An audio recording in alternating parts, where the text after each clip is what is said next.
Hi, my name is Chase Oliver, and I'm going to be presenting on Mario Balotelli for my Bad Player project. For this project, the reason I chose Mario Balotelli is because he's personally one of my favorite soccer players of all time, as well as just like someone who I feel like I can relate to in some instances, and other instances maybe not so much. Mario Balotelli is a professional soccer player born in Palermo, Italy. He's originally from Ghana, and his Ghanaian parents migrated to Italy when obviously before he was born. At the age of 3, however, he left the family due to some like really serious issues, and was later adopted by a Jewish family in Italy.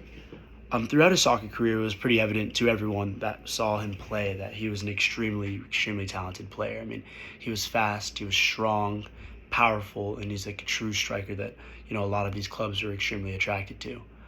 Um, I think going on into his career, when you receive all of that attention from such a young age, especially being as talented as he was in a foreign place, it can cause some different things that I think I'm going to touch on during this presentation and also allude to in my essay. I think most originally, Mario Balotelli started at some lower level third tier teams in Italy, where he was kind of in and out of success. He would go on trials and not particularly impress.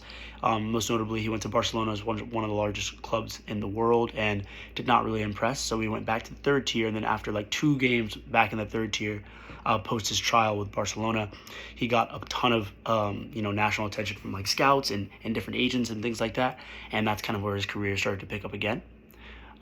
That's where he went to another club called Milanese, which is like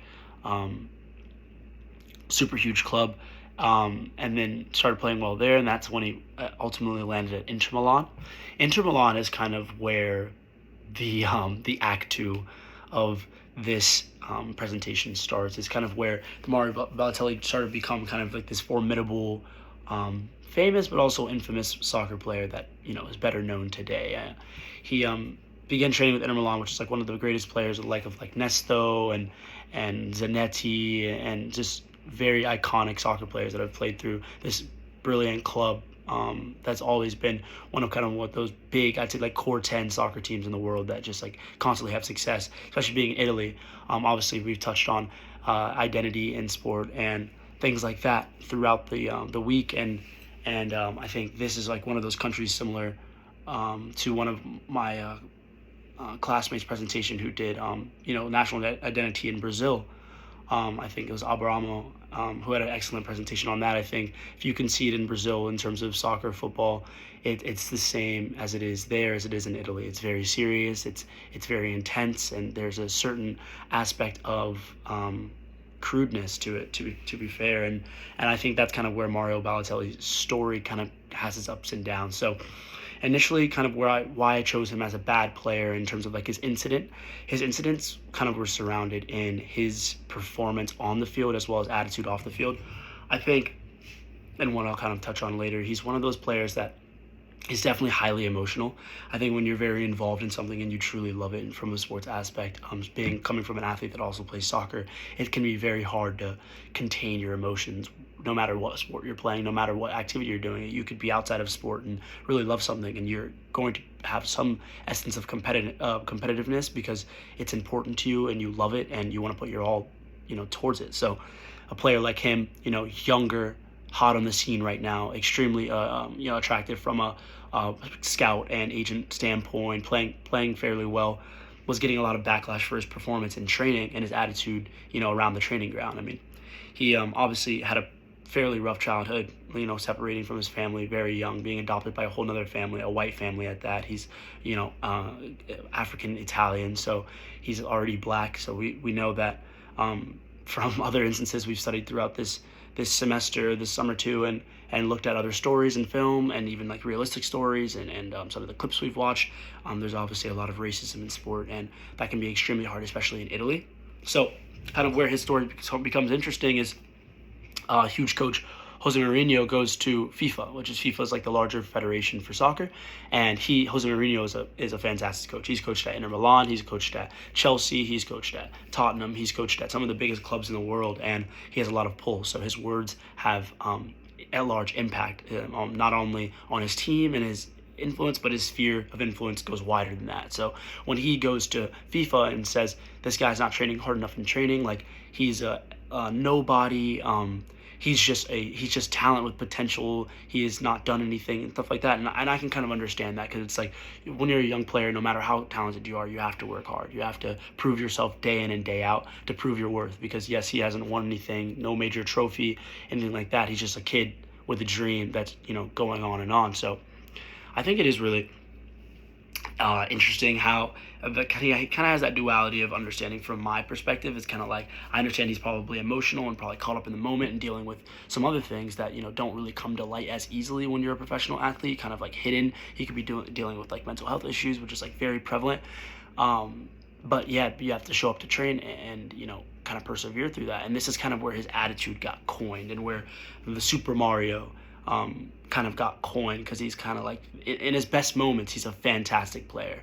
He scores goals. He has attitude when he plays. It's like it's beautiful to watch. But when he's bad, he's easy to critique. He's lazy at times. He's moody on the field. He's rude. He's not very affectionate with his teammates, or doesn't really portray camaraderie that's desirable from a coach's standpoint or a teammate standpoint. So it's kind of interesting there. I think where the story becomes a little bit like what really happened, and to the aspect of like the truth behind the story, I think kind of what I touched on a few minutes ago is like in terms of being in Italy and being a professional soccer player. We see it today. This is 20 years ago, but we see it still today. Maybe not 20, maybe like 15 years ago, but we see it today that there's racism that exists in sports. I mean, Vinicius Jr., who's another player from Brazil, a soccer player, is just dealing with racist chants that force him to walk off the field, because fans are, most notably in Europe, it's big like monkey chants, like they'll like throw bananas on the field, monkey chants. They'll say the N-word and whatever language they speak and things like that. So that is obviously going to affect a player. And as someone who's also a black soccer player, I can relate to that kind of experience of, you might show that little bit of attitude, but it's because you feel like you have to prove something every time you're on the field. You feel like you're representing a bigger culture at large, and also being a black male in the world, not only the U.S., not only Italy, not only Brazil, but being a black man, you have to demonstrate this strength. You have to be, you have to be strong. You have to have a good foundation to continue on, because you just give them more things to critique them. You give them being like the media, more things to critique you if you're weak, if you display these emotions. And obviously Mario Balotelli, he could not, quite control his in the best way, and it started to come out. So there was one particular game, this is more recently, but back in 2019, so towards the latter end of his career, where he's getting monkey chants, and there's a an Italian federation, which would be like the larger national association that'll take the team to the World Cup, and that larger like business side of the organization was sitting in a group, and he says that 15 to 20 guys were making monkey chants, saying the N-word, being extremely derogatory and racist. And then Mario picks up the ball in the middle of the game and kicks it as hard as he can at them, and then walks off the field. And obviously that's one of those moments where it's like some people can look at that story and be like, oh, he's soft, he needs to be more thick-skinned. But when you're dealing with something like that your entire life, he's probably one of the only black people in most of his teams in Italy.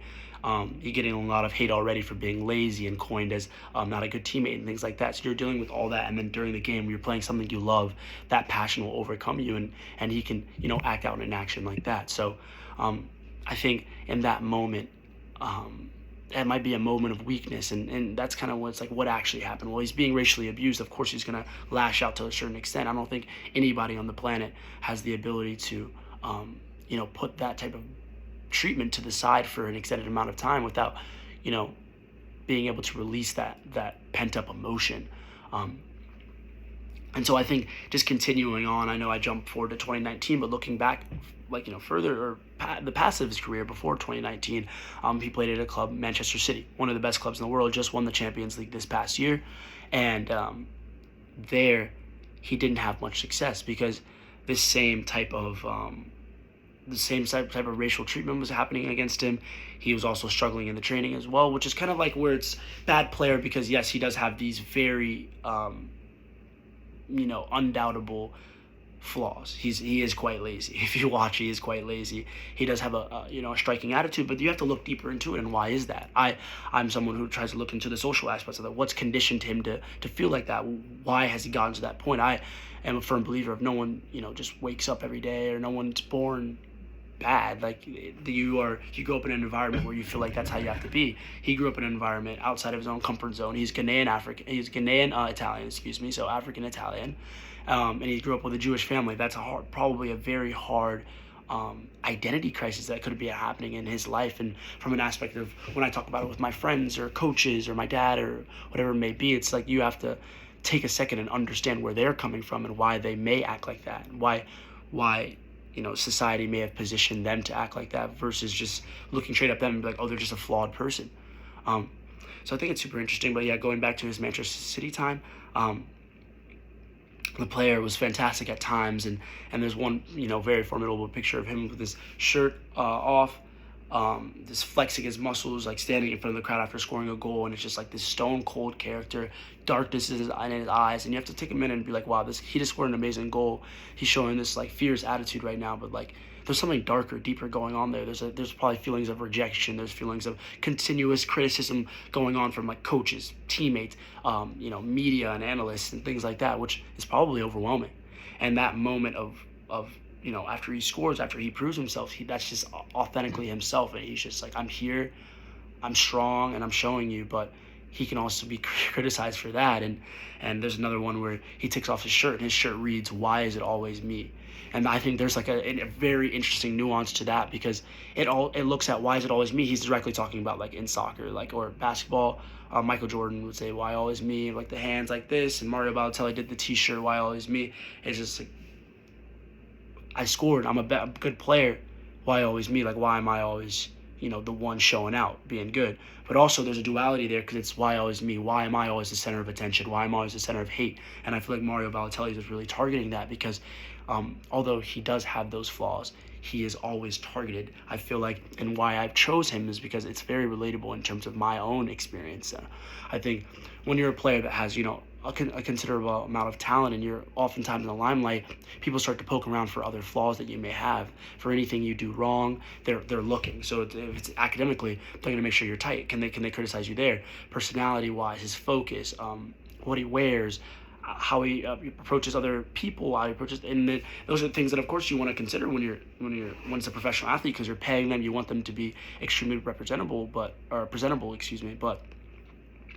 it becomes a lot.